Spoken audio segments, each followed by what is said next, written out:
How are you? Are you okay? Yeah, I'm good, thank you. Good. I'm sorry you didn't get to go on first. I know you were, you were wanting to go on first, but yeah. How did you start out then, Kat? Let's get a bit of your story and what attracted you to rent to rent. How you came about getting into rent to rent, and give us a bit of background. Okay, hello everyone. So my background is I have a business with a co-founder. It's a creative agency and we predominantly work within the fashion industry. We do a lot of business strategy, creative strategy for brands like Meta, Balenciaga, Selfridges, Wow. things like that. And we are coming to a close of that business and we're going to try and sell it. And at that point, I was thinking, like, what do I want to do next? I had zero idea. I took out a little bonus and it was just a pocket of money that I just didn't want to sit in the bank and kind of rust away. So I think classic, I saw Simon on Instagram and then it just kind of went from there. And I was like, this is so good. I was like, and I'm based in London. This could really be something quite successful. And I felt like I had a lot of transferable skills, a lot of business knowledge that I could just leverage over. Yeah. So. Yeah, well, that's amazing, and it does actually bring me nicely on to my next question, which is, what skills have you bought from, other areas of your life, your working life, your business, and how do you apply them to rent to rent? I think, from a marketing perspective, design, that bit I loved doing. I loved setting up the business and how it looked, how it felt, my target customer, what they were going to be like, and kind of went into the luxury side. Yeah. But I think I chose luxury and then the house ended up being luxury, or the other way around. I can't really remember. It kind of was just serendipitous that it just happened. But I think confidence in talking to people, like sales, I'm always trying to sell a pitch to a client all of the time. So that I was able to transfer over. Yeah. Amazing. Yeah. And so we're coming on to challenges now. And I already know you had a significant challenge with your first guest. Do you want to tell us a bit more about that? Yes. So you've got to imagine that you're in Ibiza with your mum, which is random. And if anyone's got one of those minute devices, if for people who don't know, it goes off when there's a certain decibel over the allowed rate. And I'd had a lovely day at the beach by the pool and we were on our way to bed. And if anyone's heard the alarm go off, it signals your phone. It triggers me so much now anytime that alarm goes off, because it was going off every single 20 minutes until 6 a.m. And I was in a different country. I couldn't get a hold of my partner.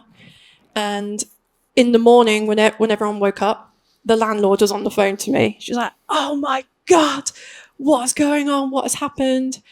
The neighbors are mad, la, la, la. So I got my partner to go straight there. And it was recording at 90 decibels. And I spoke to my friends who were DJs and they said, Kat, a club is 100. So I was like, oh, that's quite bad. And then when my partner went, he videoed the space. And there was laughing gas everywhere, cigarettes everywhere, loads of drugs, booze, but it was messy as well, just dirty. And they had stood on one of the coffee tables, fallen off the coffee table into the TV cabinet that had a massive hole in, and then smashed the whole of the TV. I remember seeing the pictures. Yeah. Yeah. And just that shift, that was the first guest, right? That was my first guest, and the big mistake was it was a one-night booking on a Friday from someone that lived in England. They probably lived down the road. But I just got excited, and I think now I realise how easy it is to cancel bookings if you don't feel comfortable about them, even if they've booked them. Yeah. Because you can get them to cancel and then it will come up on your side. Are you okay to waiver the fees? And then it's no one's hurt by it, by cancelling. Was it Airbnb or Booking.com? It was Booking.com, obviously. Yeah, of course it's going to be Booking.com. Yeah. The Wild West of Booking.com. And they didn't help at all afterwards either. Yeah. They were awful. Yeah. But the way that I overcome it was I got my cleaner in straight away, did a deep clean. I ordered a new TV there and then. I did an image reverse search on the TV cabinet and bought that. And then there was like a family in there 3 days later. Yeah. That's a quick turnaround from such damage, yeah. And I was on holiday at the same time. Say that again. I was on holiday at the same time. Yeah, so you're managing all this remotely as well. Yeah. And what did did you have a damage deposit taken from this guest? I did. Yeah. But it wasn't great. Enough. It didn't cover it at all. But I mean, can you imagine, guys, being in that situation? You've worked so hard to get a deal. You put your heart and soul into setting it up. And the first guests that walk through the door destroy it. And a lot of people that would put their confidence in the gutter. It would with me. Yeah. Cat smashed it, got it turned round. 3 days, she had a family back in there. How's that unit performing now then? It's really good. So I've only got the one property at the moment because I'm focusing on my other business. But I am going to, after this, I feel like I'm energized again. So I'm going to get back into it. But it's one property and it's in Chelsea. And it brings me in about 9,500 in revenue a month. Wow. Yeah. So that's it. It's almost first class, but it's not You quite. are really just that. How far are you? So you're about $1,000 off the first class then? Yeah. So that's going to be another unit then, and you've smashed first class. Amazing. Yeah, and so yeah, you've not had the best experience to start off with, but I just want to know, before we do a Q&A, what advice would you give to somebody just starting out on the back of you having such a bad experience? Yeah. Okay. I think someone gave me this advice when I went to one of the weekly meetings, when I told them that my scenario. And it's just a really good way for you to know who's actually in your property. Because with Booking.com, it's so hard to know sometimes. I feel like it's quite shut off from who they really are. It's a site called Charge Automation, if anyone knows it. It's an automatic service, so you can decide which channel manager you want to use it with. No, which OTA you want to use it with. So I don't really bother with Airbnb, but when it comes to Booking.com, it sends them a direct link and they have to upload their ID and they have to upload their credit card and they sign a waiver so that if they do destroy the property, then I am allowed to take whatever money from it. And the chances are they're less likely to be people that damage it if they know that I've got their ID and things like that. So I didn't have that before. So that's it. So it's called Charge Automation and it's not that much money, I don't think. I think I got a free version. We still use the free version. It's amazing. You don't pay anything for it and you get all that nice security.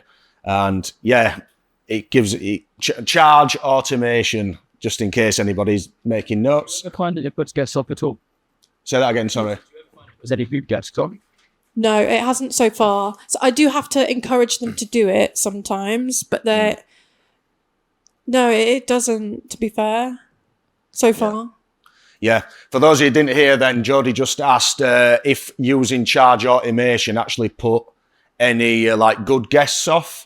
And I personally haven't found that it has, and you said you haven't either. It's, to be honest, when you've been through something like that, you don't care. You don't. It puts off the wrong guest, so they know they're not going to damage the property, so it's fine.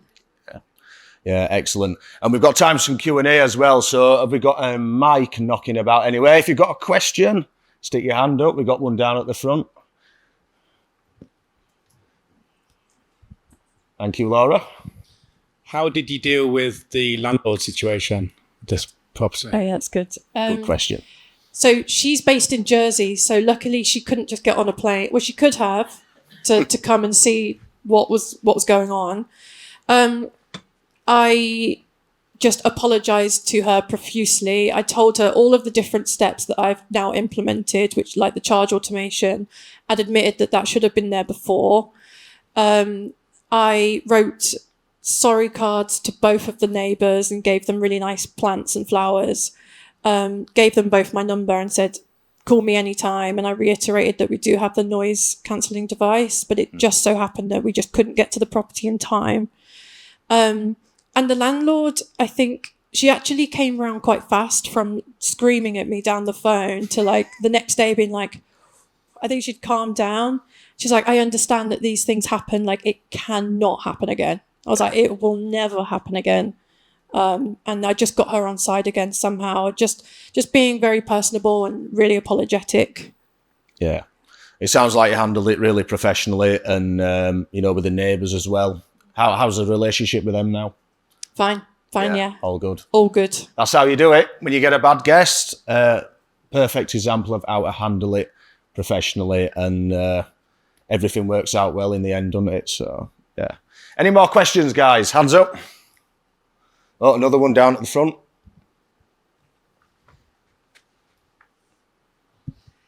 Hello. Thanks for sharing your story. It's really interesting and funny. But how did you meet your landlord?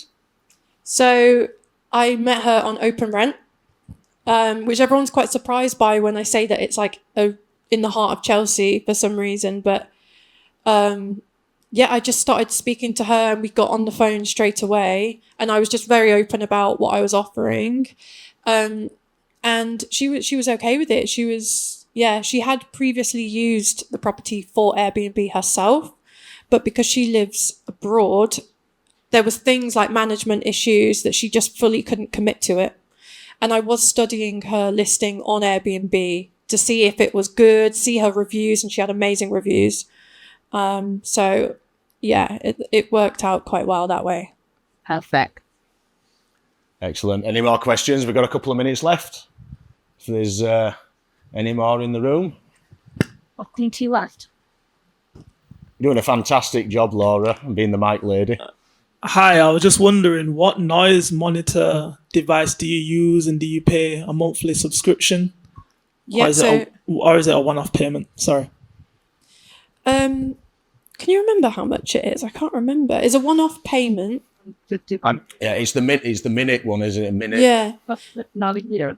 Yeah, it is. So I think they're saying it's 150 something a year, which I should know. I know, but I don't. But Oh yeah.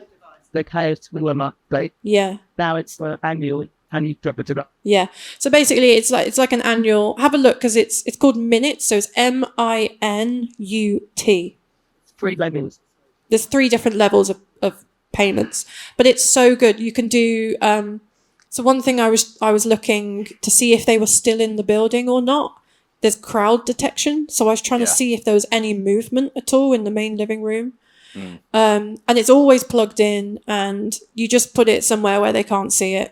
It just looks like a fire alarm or something like that. And there's a smoke detector on there as well. Yeah, fantastic bit of kit there, and very inexpensive for for what it does. And, I used it as leverage as well with the landlord because she said that she was worried about sound with the neighbours being underneath and to the side, and I just said like I'm more than happy to implement these and that we always do it with our properties, and she was like, that's amazing. Yeah. Amazing. Well, we're just about out of time, Kat. It's been wonderful to hear your story. Thank you. And who got value from that? Thank you, Kat.